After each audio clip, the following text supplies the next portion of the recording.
Hello everyone, my name is Rishandra. So today we will go on about the day two of my progress for the AWS Cloud Practitioners course, certification course. So today I learned about uh, mm, mm, going global, choosing AWS regions and introduction to networking, organizing AWS cloud resources, subnets, security groups, and also I learned about storage, uh, block storage, file storage, object storage. I also learned about those, and we will go uh, on in order about each one of them. So first one is about introduction to going global. Going global in cloud means expanding your digital footprint across multiple geographic locations around the world. In traditional IT, expanding globally required building or renting physical data centers in other countries, a process that took months or years and required massive capital investment. With AWS, going global can be achieved in minutes. And let's explain that with the coffee shop and analogy. So AWS uses a relatable coffee shop analogy to introduce these global cloud concepts. So first concept is about expanding globally. So just like thriving coffee shops, opening international brick and mortar storefronts, a business deploys resources in different AWS regions based on local demand, compliance laws, and costs. So, and to provide quick, streamlined services without a full storefront, the coffee shop deploys coffee carts at airports or markets. This represents AWS edge locations, which do not host your entire application but store the most popular content close to the user for rapid delivery. Mm, The next one is choosing AWS regions. An AWS region is a physical geographical location where the world where AWS clusters data centers. Uh, when expanding your application globally, you must selectively choose which regions to provide your resources in. There are four critical factors when choosing an AWS region. Mhm. The first factor is compliance and data governance. Many countries have strict laws requiring certain data to remain within national borders. If your business must comply with these laws, you must choose a region located inside the specific country. The next factor is proximity to customers, which is also known as latency. Latency is the time it takes for data to travel from one server to the user. Choosing a region geographically close to your primary user base minimizes lag, providing a much faster experience. The third factor is feature availability. While core services are in every region, some newer or specialized AWS features might not be available in all regions immediately. Always verify that your required services are supported in your chosen region. The fourth factor is pricing and cost. Due to local taxes, land costs, and electricity rates, the cost of AWS services varies from region to region. For example, running an EC2 instance in one region might be cheaper than running the exact same instance in another region. No. The next topic is diving deeper into AWS global infrastructure. To design a highly available, fault tolerant system, you must understand how the layers of AWS global infrastructure interact. So, and in that, the first is availability zones. A region is not just one big data center.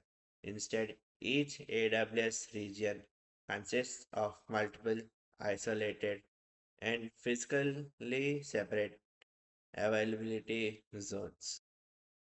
An availability zone consists of one or more discrete data centers equipped with independent, redundant power cooling, and networking. They are separated by a meaningful physical distance to protect against localized disasters like fires or floods, yet they are interconnected with ultra low latency encrypted metro fiber networking. Next one is infrastructure and automation. Deploying resources across multiple availability zones and global regions manually via the AWS Management Console is time consuming, prone to human error, and difficult to track. To scale responsibly, the AWS leverages automation through infrastructure as code. Infrastructure as code, in IAC. IAC is the practice of provisioning and managing your cloud architecture using configuration code files instead of manual clicks or interactive scripts. Treating your infrastructure like software allows you to version control it, easily duplicate environments, and completely eliminate configuration errors. The next one is AWS Cloud Formation. AWS Cloud Formation is the native service used to implement IAC on AWS. Ne- There are three things in AWS Cloud Formation. The first one are templates. You write a direct declarative configuration file in JSON or YAML format that outlines exactly what resources you want. For example, two EC2 instances, an S3 bucket, and a database. Next one is stacks. In stacks, the cloud formation reads this template, automatically makes the underlying service API calls, and provisions the entire setup for you. This collection of resources is managed as a single unit called stack. Next one is automatic rollbacks. If an error occurs midway through deploying a new setup, the cloud formation will automatically roll back the environment to its last known stable state, preventing broken or half configured systems. The next one is Introduction to Networking. In traditional computing, networking involves physical cables, routers, and switches connecting computers so they can exchange data. In the cloud, this infrastructure is virtualized.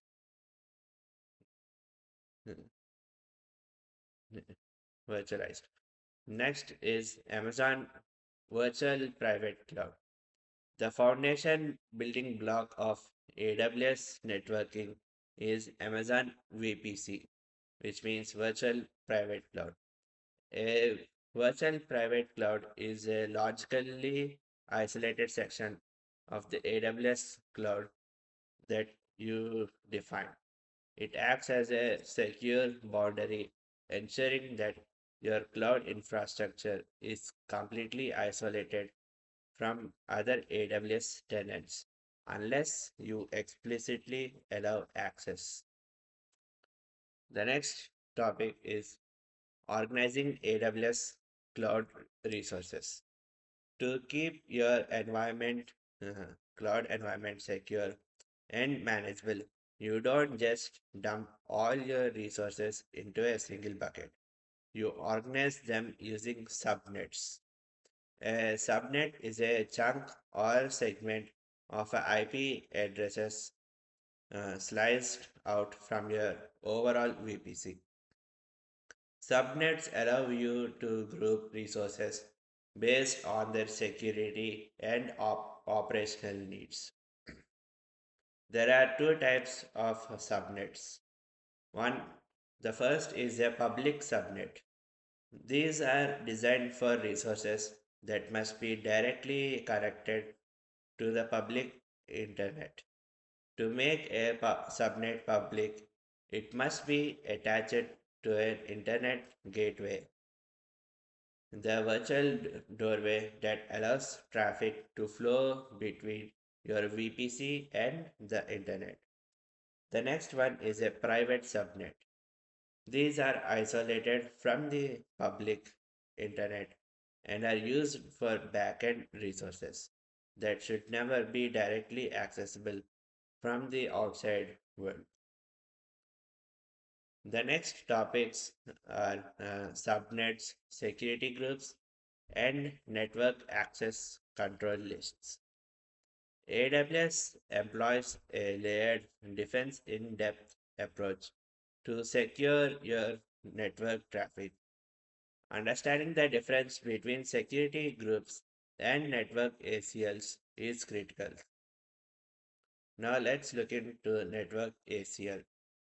A network ACL is an optional layer of security that acts as a firewall at the subnet level. It controls traffic entering and leaving the subnet. They evaluate the traffic using ordered rules to explicitly allow or deny traffic. The next topic is security groups. A security group acts as a virtual firewall at the instance level. By default, a security group denies all inbound traffic and allows all outbound traffic.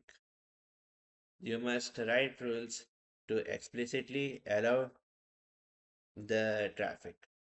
The next topic is global networking. While a VPC is a regional service, your business needs to connect back to its physical offices, data centers, or across multiple global networks. AWS provides several specialized tools for global connectivity. The first tool is AWS Virtual Private Network. An AWS VPN creates an encrypted private tunnel over the public internet between your on-premises corporate network and your Amazon VPC. It is quick to set up and highly secure, though its performance relies on the public internet speeds. The next one is AWS Direct Connect. So, for enterprise environments requiring massive study throughput, AWS Direct Connect completely bypasses the public internet. It establishes a dedicated physical fiber optic network connection directly from your data center to an AWS routing location. This provides consistent network performance, lower latency, and reduced bandwidth costs. The next tool is AWS Transit Gateway. As a cloud architecture grows to encompass dozens or hundreds of VPCs and multiple on premises networks, connecting them individually becomes a tangled web. AWS Transit Gateway acts as a central cloud router. Every network connects to the transit gateway, simplifying your routing topology into an easy to manage hub and spoke model. The next topics we are going to is storage. In the cloud, different types of applications require different storage architectures. A database needs ultra fast, low latency access to raw blocks of data, while a website needs a place to store millions of static images or videos. AWS breaks all these requirements down into distinct specialized services rather than a one size fits all solution. Next topic is block storage. Block storage changes files into raw blocks of data and stores them independently. It behaves exactly like a physical hard drive plugged into a server. Mm, And next one is an EC2 instance store. An instance store provides temporary block level storage for your Amazon EC2 instance. Um, This storage is located on host disks that are physically attached to the underlying hardware host running the EC2 instance. Next one is Amazon Elastic Block Store. And Amazon Elastic Block Store or Amazon EBS provides persistent, high performance block storage volumes designed for use with Amazon instances. Uh, Unlike instance stores, EBS volumes are detached network drives. If your EC2 instance is stopped or terminated, the data on the EBS volume remains intact. You can easily detach an EBS volume and attach it to a completely different EC2 instance. The next one is object storage. And object storage treats files as individual flat objects containing the data, a unique identifier, and a metadata. There is no file folder hierarchy like a traditional operating system. The first tool is Amazon Simple Storage Service, or also known as Amazon S3.